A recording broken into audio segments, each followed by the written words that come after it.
Good afternoon.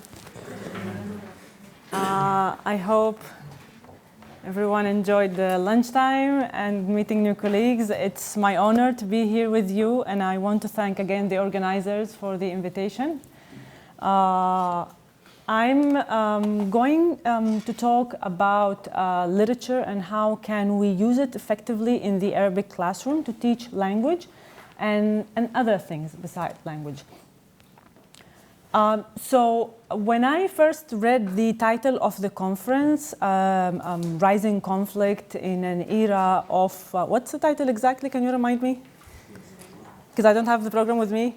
Rising Conflict in the Period of the New Diaspora. Yes, exactly. When I first read it, I thought that's very interesting and very true because I live in the United Arab Emirates, in the capital of the Emirates in Abu Dhabi.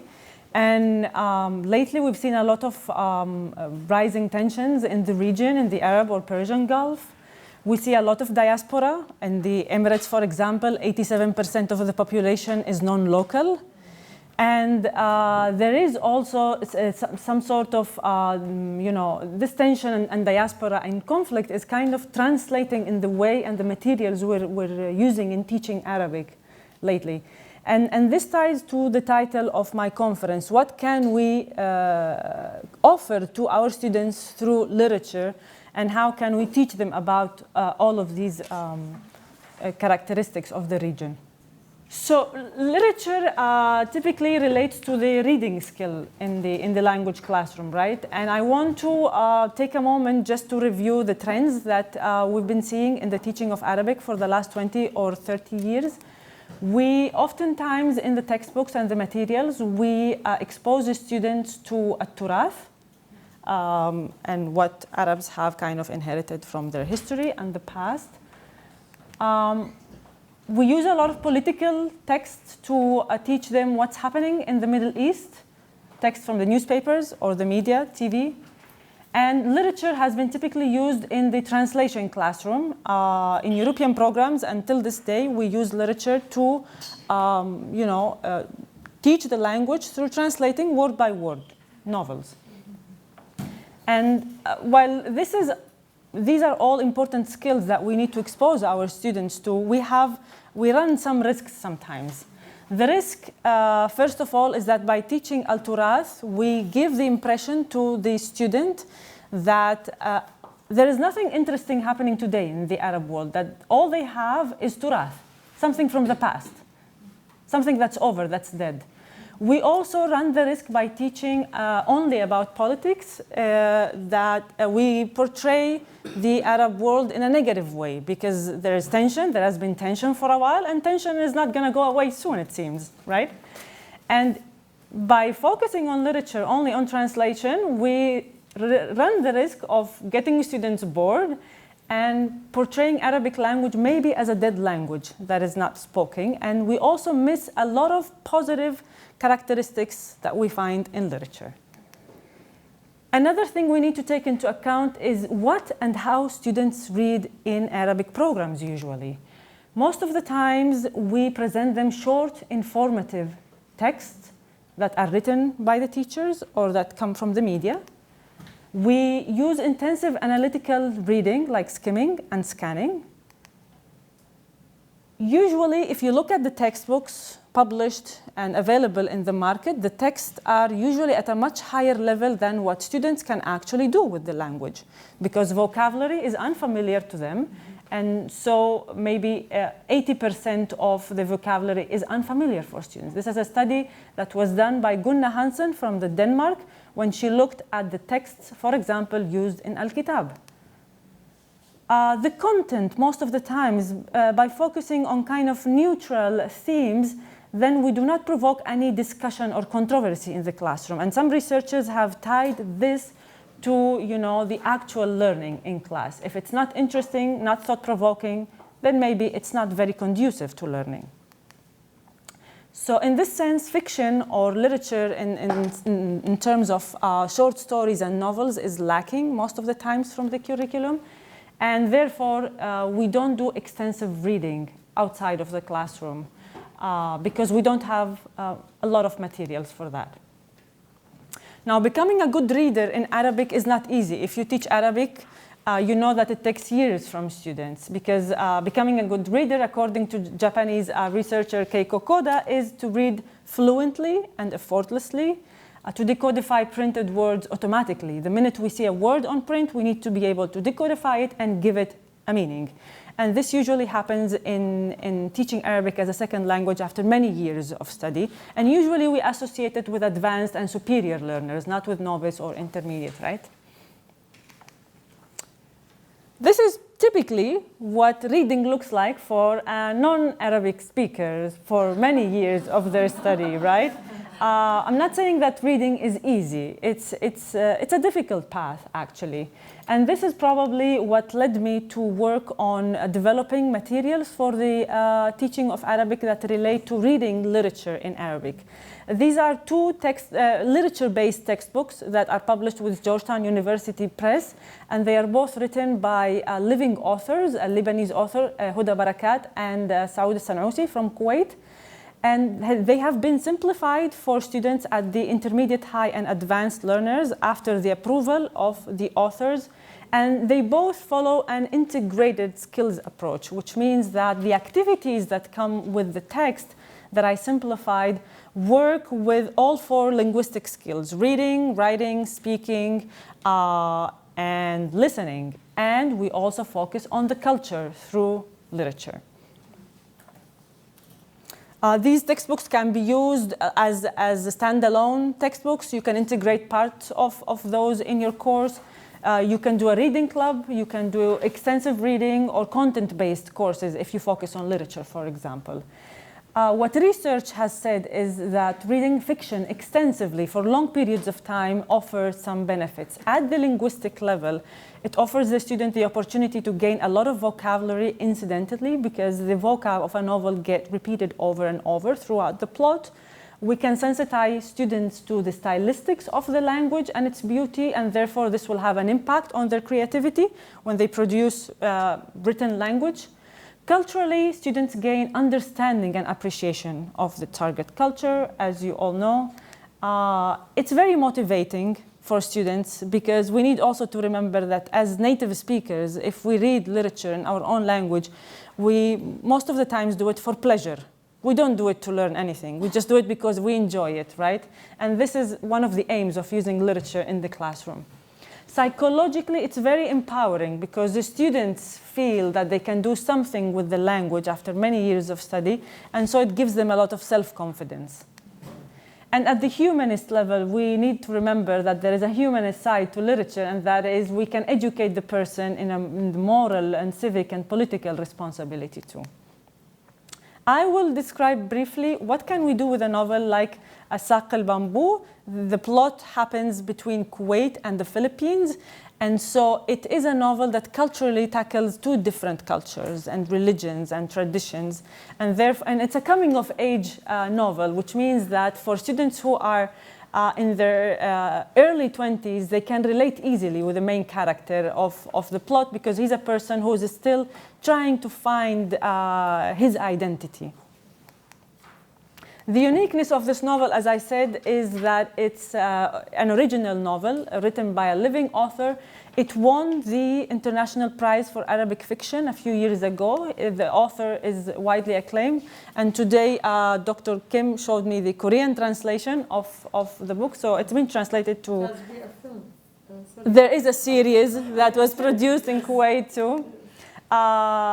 It's a very fast-moving and engaging plot for students. It's completely in modern standard Arabic, as most literature is. And you can use it for advanced learners or heritage learners if your program has a lot of heritage learners. So in regards to the linguistic benefits, the original novel, Saq al-Bamboo, I used some computer tools, corpus linguistics tools, and I found out that the author uses around 6,000 different lemmas or words. But in this simplified version, we only use 3,000 lemmas, which is half of that. And because the words are repeated over and over from the beginning of the novel, the student has the opportunity to encounter these printed words many times, and so they can learn them easily.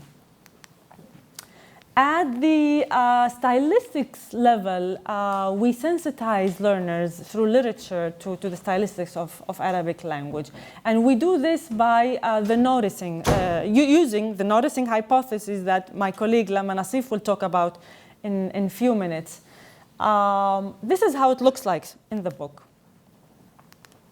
We extract some examples from the novel that offer interesting structures, stylistic or grammatical structures, and we bring the students' attention and awareness to these examples so that they can remember them and later on use them. So we have a section in every unit of the novel called الجانب اللغوي. And in this الجانب اللغوي we bring examples from the novel. For example, قرأت الكثير من الروايات الخيالية منها والواقعية. This type of parallelism is not often encountered in Arabic textbooks, and we focus on this, we translate it, we discuss the meaning, and then the student is able to produce it in one of the many writing tasks that we offer in the textbook. By the way, I forgot to say that although I did the abridgment part of the novel, a colleague of mine in Spain, Tanit Asaf, and I developed the activities together. Another example, the conditional sentence. Students usually are exposed to the conditional sentence in the most traditional way, or there is a pattern for that, right? In literature, sometimes it's used a little bit differently. وإذا ما بحثت عن سبب لكل ما يحدث لا أجد سوى الفقر. This is another variation of conditional sentence that is not used in media, for example. Or grammar. For example, in this case, عملت صامتة حزينة كارهة للرجال والمال. الحال. So we tell students then, search for the same structure in the same section of paragraph. So it's a way for revising again grammar. Or المفعول لأجله كانت تسقطه دائما كرها في الجنين. لماذا أسقطت الجنين؟ أو لماذا أسقطته كرها في الجنين. And again, this is a way of revising grammar and of finding other examples by bringing their attention to something that is used by the author in the novel. Later on, when they have to produce a piece of creative writing, like for example here, نشاط كتابة, the task is تخيلوا أن جوزفين تجد في جيبها رسالة كتبها راشد لها. ماذا سيقول فيها في هذه الرسالة؟ قبل الكتابة, we remind them, قبل الكتابة راجعوا القواعد والتراكيب اللغوية التي رأيناها في هذا الجزء من الرواية واستخدموا أكبر قدر منها في محاولة لتقليد أسلوب الكاتب سعود سنعوسي. So the first step for the student is to emulate or to imitate the style of the author by kind of stealing these structures. Later on, the student will be able to find their own voice in literature and creative writing. Or, for example, أسلوب السرد. This is another section that we introduce constantly in the novel. في هذا الجزء من الرواية يتساءل هوزيه عن هويته الحقيقية ويبدو مشتت الأفكار والأحاسيس. This is another way of using the noticing hypothesis, right? How? We tell them, okay, the author is confused in this section. Can you find the structures that he uses to express this confusion? And then the passage goes like this. I don't know if you're able to see it, but because he's a little bit confused and he's not sure of his identity, he uses things like the conditional sentence. In the second paragraph, or the first one, لو ولدت مسلما لو ولدت لأب وأم فلبينيين أعيش مسيحيا ميسور الحال لو كنت شيئا أي شيء واضح الهوية لو وهل التعميد يجعلني مسيحيا؟ He asks himself. وماذا عن هل أكون بوذيا من دون أن أعلم? All this is again to raise their awareness for, certain structures, other linguistic benefits, translation. We are not against of using translation in the Arabic classroom, but maybe use it sporadically and for specific reasons. So in this case, we have different examples for doing translation. يتميز هذا الجزء من الرواية بالأحداث الدرامية. ترجموا هذا المقطع. So how can you translate dramatic expressions or moments in the novel? Or we remind students to avoid word-by-word translation. تذكروا أن تبتعدوا عن الترجمة الحرفية. Or استخدموا لغة أدبية جميلة. Use a beautiful literary, as if you were a real translator. maybe the student is going to be a translator in the future. So we kind of train them to that feeling as well. And then regarding stylistics of Arabic, we also bring their clear attention to some figures used in literature, like at-tashbih, comparison. And we underline some expressions or structures used like ka, أو يشبه, أو مثل. So they know that they can do comparison using different words and structures. Or we also talk about الاستعارة, and we bring examples. لا أستبعد فكرة أن يورق رأسي كما تورق الشجرة. We explain to them. Or بكاء ماما آيدا يمزق هدوء البيت. By this, we can help students making sense of what they're reading and enjoying the beauty of Arabic, and later on produce these structures at the same time.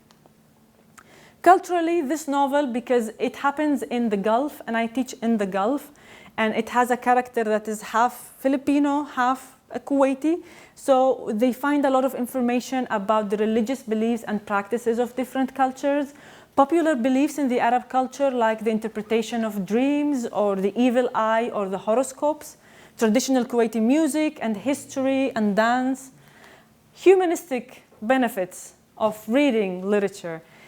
It's very interesting, this novel, because it talks a lot about politics too. So we're not against politics again. We're all for all these things, but how can we integrate them maybe in one semester? The novel talks about labor in the Gulf, about poverty in different cultures, the statelets bidun, which are the Gulf citizens who are deprived of a passport, discrimination, the socio-political reality in the Gulf. So by this, we create a more conscious learner. So going back to the title of my presentation, what can Arabic literature offer in times of conflict? Well, it can offer a lot of awareness politically, culturally. It humanizes the language, the people, and the culture instead of talking only about the news. You can add, some vibrant curriculum to your program, and we can create independent learners, because by reading literature at home independently, maybe after they graduate, they continue reading by themselves. So we need to teach them how to be independent. And of course, lots of linguistic gains as we've seen. Other literature-based initiatives I'm currently involved on. Next year, inshallah, there is going to be published a frequency dictionary based on the top 2,000 words used in contemporary Arabic novels. So we can develop a series of graded readers for students from the novice level to the intermediate level, because these examples I showed you are more suitable for high intermediate or advanced, but we still don't have anything for novice and intermediate. So by using corpus linguistics, hopefully we will have this soon. And finally, a textbook I'm writing with a colleague of mine and Lama Nasif, in her university, the Radwa al-Baruni. We are working on a textbook on modern Arabic short stories. Inshallah, maybe in 2 years will be out. Thank you very much for your attention.